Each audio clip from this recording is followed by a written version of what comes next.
אנחנו מאמינים שלמידה משמעותית מתחילה כשהתלמיד יוצר, כשהוא חוקר, מתכנן, בונה ומציג.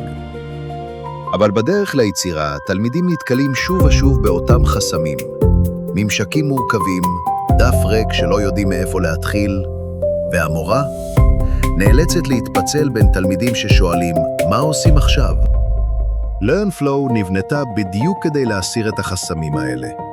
התלמיד לא מתחיל מדף ריק, הוא מתחיל מתבנית שמחוברת לחומר הלימודי, ובתוכה כבר מחכות לו הנחיות ברורות שמסבירות בדיוק מה צריך לעשות.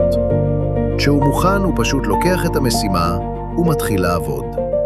העבודה נעשית בתוך אותה סביבה, בלי לעבור בין מסכים וכלים שונים, וכל תלמיד יכול להתקדם בקצב שלו. כשהוא מסיים, הוא ממשיך למשימה הבאה. כך נוצר מסלול למידה מובנה שמאפשר לתלמיד לעבוד באופן עצמאי. אבל המשימות לא מופיעות במקרה. המורה הוא זה שבונה או בוחר תבנית מוכנה ושולח אותה לתלמידים.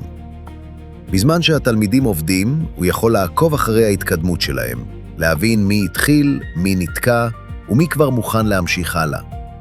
וכשמגיע הזמן להעריך, LearnFlow עוזרת גם כאן, עם חיווי על התהליך ותמיכה במתן הערכה לתוצרים מורכבים.